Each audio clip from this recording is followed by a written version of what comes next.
আইসা তোর না কইছি রতনের কাছাকাছি থাকতে? আমি তো বিয়ের লগে কথা বলতেই চাই, কিন্তু বিয়েই তো দূরে দূরে থাকে। যতই দূরে দূরে থাকুক না কেন, যেই ভাবি হোক তুই রতনের মন জয় করবি।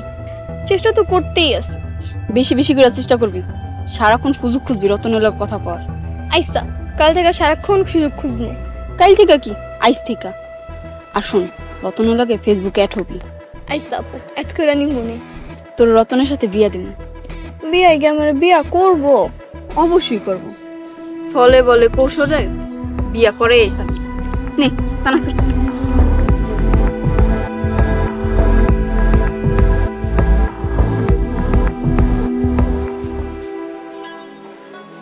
আসসালামু আলাইকুম চাচা। ওয়ালাইকুম আসসালাম। বসো চাচা, উনি রহিম চাচা। আচ্ছা, জামতলার জমি থেকে আপনার? আমার ছিল, মোরল্লা জোর করে নিয়ে গেছে। চাচা, ওই জমিটা উনি আমার কাছে বিক্রি করবে কইছে।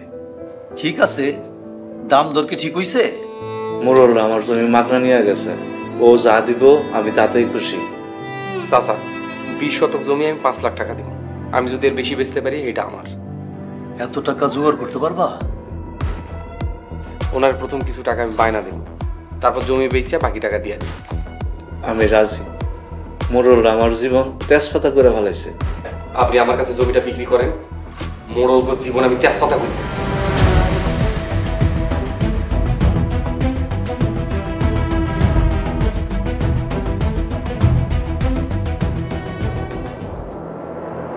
সালাম মিজান, বাড়ি ঘরের কার কি অবস্থা? করিম চাচা, সুরজ ভাইজান আর ছোট আম্মা আপনার বিরুদ্ধে কথা কইতেছে।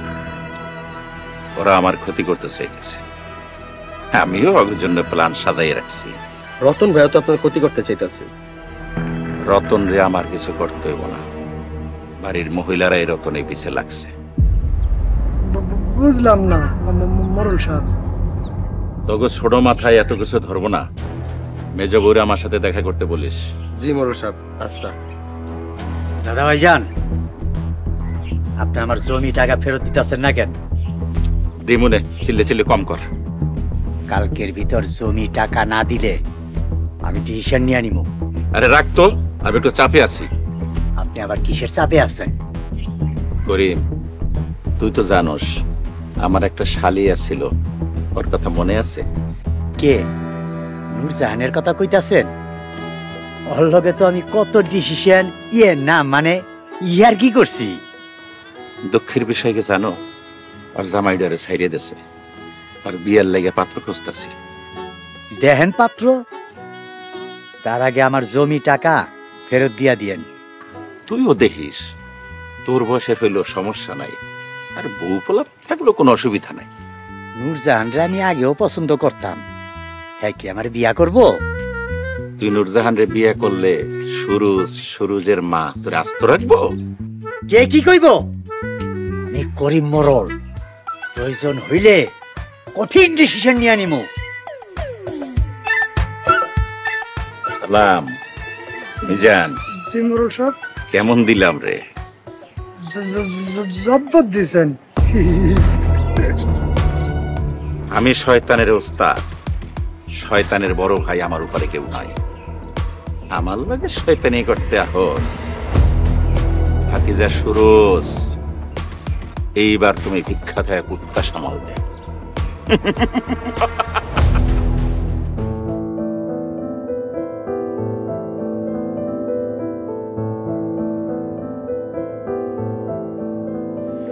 অনেকদিন হয় আমার সুলতান দেই। চল মোরল বাড়িতে যাই, আমিও আমার কামের ছেলেটার অনেকদিন ধরে দেখি না, আর একটু দেখাই। মোরলটা যে খেই পাস, তুই জানোস না? মোরলরা কবে আবার ঠান্ডা মাথায় আসিল। হ্যাঁ ঠিক কইছো, এখন চল চল।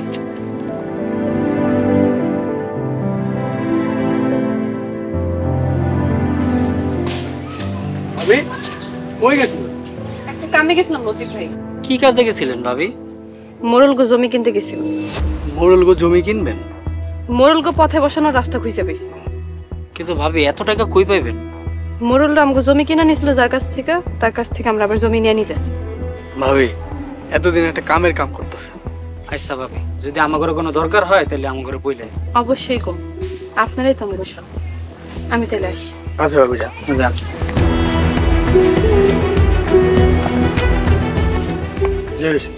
চল ভাইয়ের লোকে যায় দেখা করে। চল।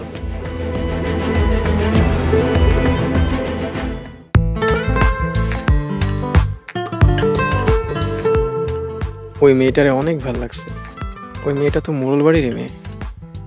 আচ্ছা, ওইটা সুলতানা না তো? কারে যে জিজ্ঞাসা করব, এদিকে তো কেউ আসে না।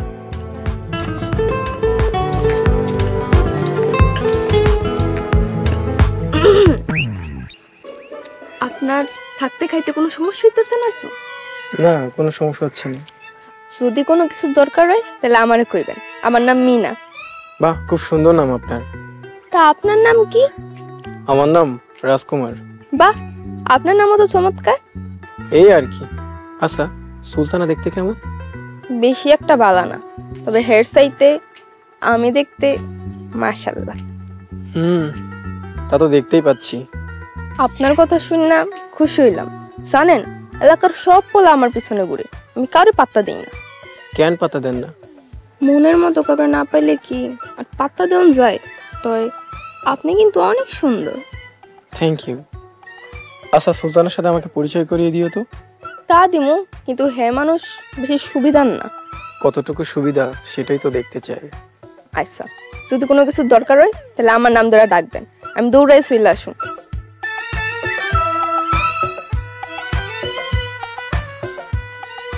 ধরতে আসলাম বোয়াল মাছ, চুনাফুরি দিয়ে বিরক্ত করে।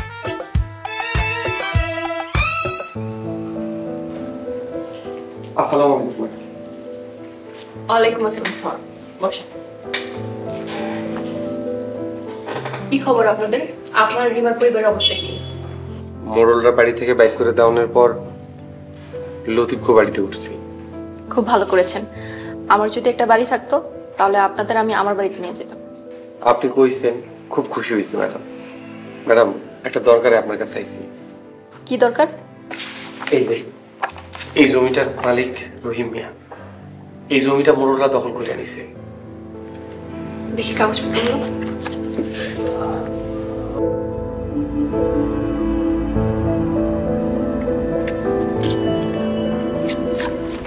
তারপর আমি রহিম মিয়ার কাছ থেকে জমিটা কিনে নিছি, কিন্তু দখল আছে মোড়লের। তাহলে আপনি একটা কাজ করেন, ওনাদের নামে একটা মামলা করেন, তাহলে জমি আপনার হয়ে যাবে। জি ম্যাডাম, আপনার হেল্প লাগবে কিন্তু। সেটা আর বলতে হয়, আমি তো আছি আপনাদের যে কোনো প্রয়োজন হেল্প করার জন্য। কাগজপত্রগুলো রেখে যান, আমি দেখছি কি করা যায়। জি ম্যাডাম, এই যে দলিল আর বাকি কাগজপত্র এখানেই আছে। আমি তাহলে আসি ম্যাডাম। আসসালামু আলাইকুম। ওয়ালাইকুম আসসালাম।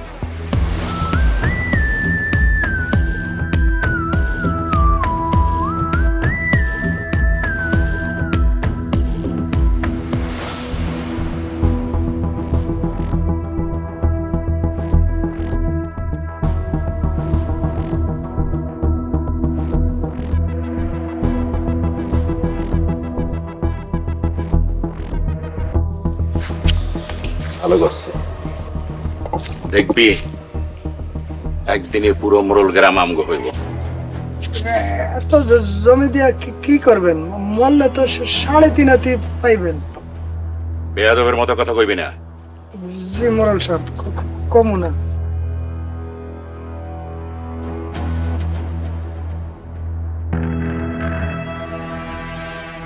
রে রিক্সাওয়ালা, এখনো ভিক্ষা শুরু করো নাই? কদিন পরে শুরু করবো হয়তো। আরে খাবার না পাইলে আমগো বাড়ি আহিস, লিল্লা সৎকা দেবনে। ভিক্ষার সময় গনায় গেছে, আমার না আপনার। ভিক্ষার থালি হাতে লইয়া রেডি থাকেন। আর যদি ভিক্ষার থালি না থাকে আমাকে বাইতে আয়েন, ফুটা কয়টা থালি আছে দিয়া দিমুনে, 2 হাতে ভিক্ষা করবেন। কিরে, ওর তো মাথা নষ্ট হয়ে গেছে। তুই ডাক্তার দেখা, ডাক্তার দেখা। ডাক্তার দেখাই না বেলকি দেখাই, এটা কয়দিন পরেই বুঝবেন।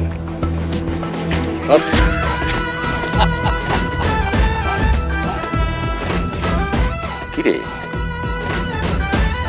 বাবু তো দেখি এখনো তেজ কমে নাই। একটা চাল দিয়া খেসকি মেরে দেন। দেখবেন সব ঠিক হয়ে যাবে। আগে বাড়ির গুলারে শায়েস্তা করে লই, তারপর আবার শায়েস্তা করুন। চল। রাজকুমার আমার খুব পছন্দ, সুলতানার সাথে যদি বিয়ে দিতে পারতাম। মোড়ল সাহেব, এটা আপনি কি কইলেন? এটা আপনি একদমই ঠিক কর নাই। বিদেশি পোলাপানের কোনো ঠিক ঠিকানা আছে?